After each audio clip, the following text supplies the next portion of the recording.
Alors vous êtes là? Vous avez demandé? Vous êtes là? Que l'Éternel vous bénisse.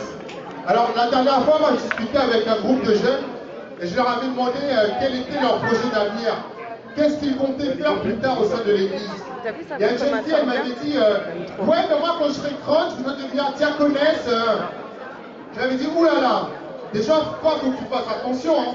Non, parce que la dernière fois, j'ai vu comment tu as parlé à ta mère. À mon avis, si tu continues comme ça, tu ne vas pas finir diaconesse. Hein. Tu vas plutôt finir dragonesse, ouais. Elle m'avait dit ouais, mais si je n'obéis pas ma mère, c'est parce que c'est écrit dans la Bible. Ah bon? Où ça? Elle me dit, je sais pas moi, mais une fois j'ai entendu le pasteur qui prêchait et il disait qu'on ne peut pas servir deux maîtres à la fois. On ne peut pas servir à la fois Dieu et maman. Alors moi j'ai décidé de servir Dieu et pas ma maman.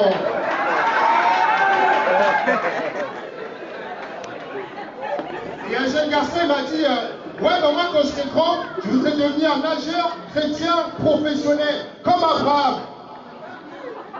Attends, mais t'as vu ça où toi qu'Abraham c'était un nageur professionnel? Il me dit si, il y a un évangéliste, il avait dit qu'Abraham c'était un homme fort avancé en âge.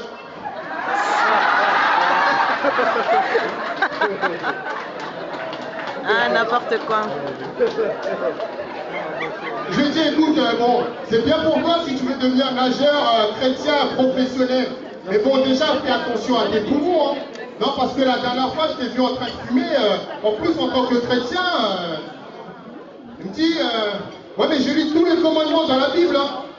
J'ai lu, tu ne voleras point, tu ne tueras point, mais nulle part, j'ai lu, tu ne tueras point. Je lui avais dit, ouais, mais c'est écrit que ton corps est le temple du Saint-Esprit. Une semaine après, je s'en prend encore en train de fumer. J'ai dit, mais ne t'ai-je pas dit que ton corps est le temple? Oui, je sais. Mon corps est le temple du Saint-Esprit. Mais ne t'en fie pas pour le Saint-Esprit. Hein. J'ai fait installer une cheminée à l'intérieur du temple.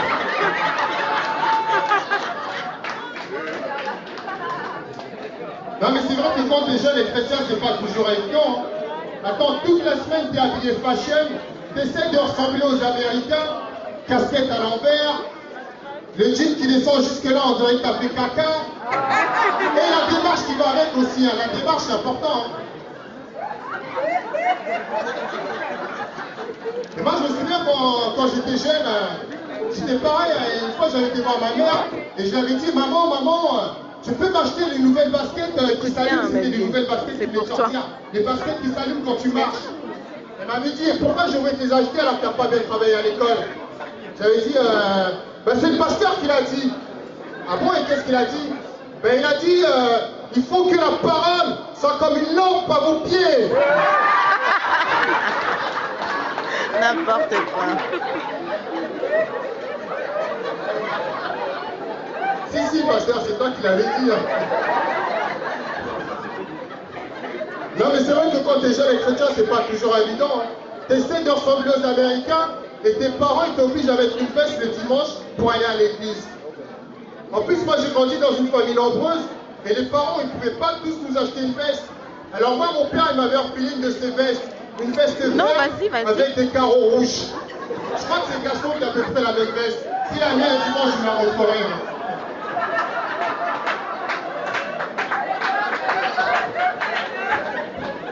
Ah non, mais les gens dans la rue qui ne me connaissaient pas, quand tu me voyais, ils croyaient que je débarquais direct du bled. Hein. Ah non, mais quand je sortais les dimanches pour aller à l'église, je rasais les murs pour pas qu'on me voie. Hein. Mais à chaque fois, il y avait un mec de la cité qui me voyait et qui criait « Hé Michel, ouais, beau costume mon frère !» Et après, tu avais tout le monde qui regardait par la fenêtre et qui se moquait de moi. Ah non, moi, je n'aimais pas qu'on se moque de moi. Hein. Et je me souviens au collège, j'avais un gars, le plus costaud de l'école, il devait faire 2 fois ma taille, et à chaque fois, il se moquait de moi, il me volait mes billes. Et un dimanche, j'avais entendu le pasteur prêcher sur l'histoire de David. Ce petit garçon qui avait terrassé le géant Goliath avec une pierre. Je me dis, ouais, cette parole, elle est pour moi. Demain, je vais terrasser mon géant. Demain, je vais terrasser Momo. Alors le lendemain, pendant la récré, je m'étais placé devant lui, j'avais crié « Momo !» Il s'était retourné et là, j'avais lancé une pierre au visage, mais manque de peau, La pierre l'avait loupé, bam, elle était partie casser la vitre d'une classe. Je peux vous dire que je m'étais retrouvé avec 2 heures de colle et 2 Coca-Cola. 2 yeux au beurre noir. Un fait par Momo et l'autre par mon père, le frère lourd.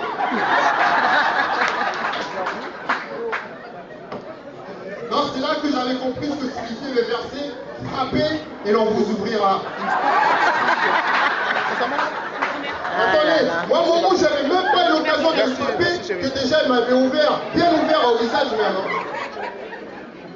Non mais la bagarre c'est pas bien. Hein. Moi trop souvent je vois les gens se chamailler, puis après ils se mettent à prier. Seigneur, agrée ma prière comme un parfum de bonne odeur. Parfum de bonne odeur, à mon avis c'est sûrement pas Coco Chanel, c'est plutôt Coco Charnel, ouais. Non mais un autre truc qui n'est pas évident quand t'es jeune et chrétien, c'est les histoires de copains et copines. Hein.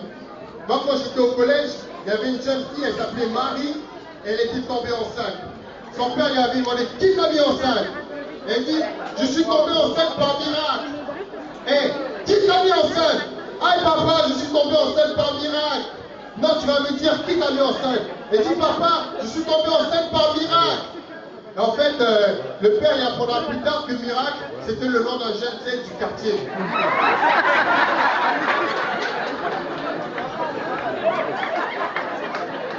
Non, mais moi je comprends pas pourquoi les parents Z ils donnent souvent des noms bizarres à leurs enfants. Hein. Pour vous dire, je connais une femme Z, elle a eu des jumeaux, moi-même je suis Z alors que... Elle a eu des jumeaux, un garçon et une fille, elle les a appelés Cofidis et CTLM. Je vais poser la question, mais mère, bonne année. En fait, elle va dire, maman, mais pourquoi? Pourquoi tu as appelé tes enfants Cofidis et CTLM? Elle me dit, ben, c'est parce que lors de la croisade l'année dernière, il y a un pasteur qui a dit que les enfants ne nous appartiennent pas, hein. C'est Dieu qui nous les prête.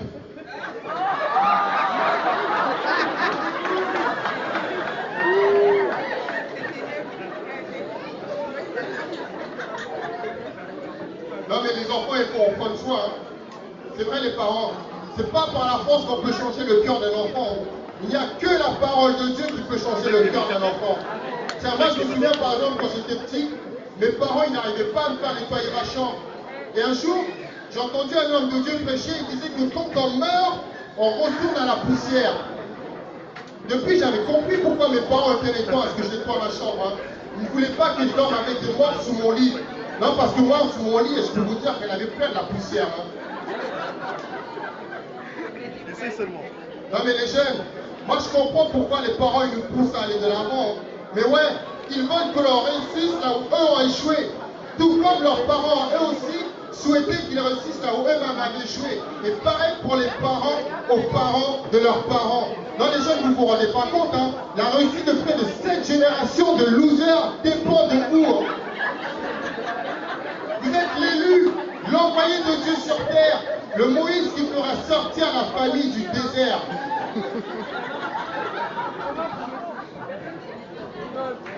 Moi j'ai remarqué que la plupart des parents ont le même rêve pour leur enfant. Ils veulent soit qu'ils deviennent docteurs, avocats ou banquiers. Même les chrétiens, hein. Vous ne verrez jamais un chrétien, un parent chrétien qui souhaite par exemple que son enfant devienne pasteur. S'il devient docteur, on dit, ah vraiment, les petits là, Dieu l'a béni, hein. S'il devient pasteur, on dit qu'il a raté sa vie. Alors moi, ça me fait rire, parce que Dieu guérit tous les jours des maladies au travers des pasteurs pour lesquels ils n'ont toujours pas trouvé de remède à l'Institut Pasteur. Hein.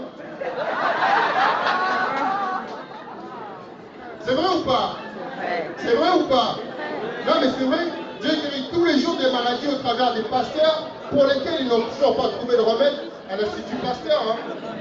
Non mais les jeunes, il faut vous donner un fond à l'école. Hein.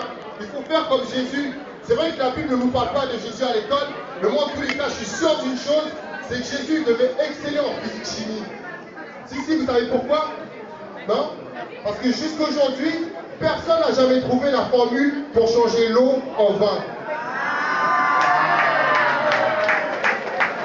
Jésus a changé l'eau en vin, il y en a, il faut qu'il change les zéros en vin. Non, il ne faut pas faire comme moi. Hein. Moi, je me souviens, j'étais nul en physique-chimie. Et une fois, j'avais été voir mon père et j'avais dit, papa, J'ai une bonne et une mauvaise nouvelle. La mauvaise nouvelle, c'est que je suis encore le dernier en physique-chimie. Mais la bonne nouvelle, c'est que la Bible dit les premiers seront les derniers et les derniers seront les premiers.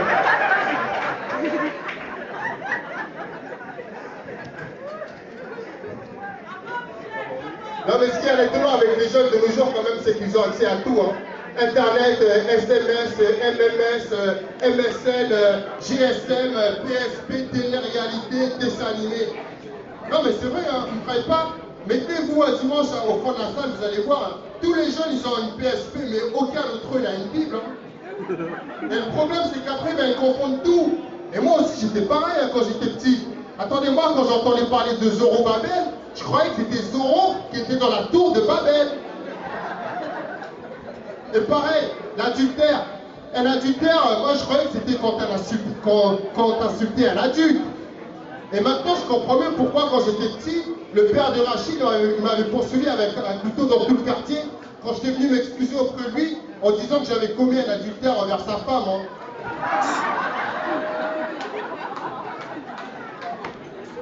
C'est pour ça que la Bible dit « Mon peuple périt par manque de connaissances ». Ouais, ben, tu m'étonnes pour périr, moi j'ai bien failli périr. Hein. Non, mais en parlant de périr, ça me fait penser au paradis. Alors un jour, il y a un monsieur qui vient me voir et me demande « Est-ce qu'après ta mort, tu vas aller au paradis ?» Je lui dis « Mais bien sûr que je vais y aller, qui ne voudrait pas y aller ?» Alors il me dit « Écoute, si tu me donnes 5 000 €, je vais faire une prière pour toi et tu es garanti qu'après ta mort, tu iras au paradis. » J'ai dit « Quoi? Mais vous êtes qui au juste ?» Il me répond « Je suis loin de l'éternel. » Et loin de l'éternel, tu m'étonnes qu'il était loin de l'éternel. Très très très loin.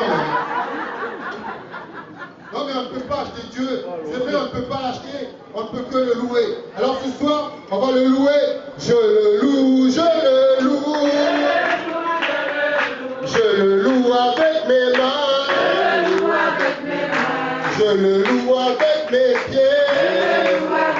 Que le Seigneur vous bénisse, c'est pas l'appétit.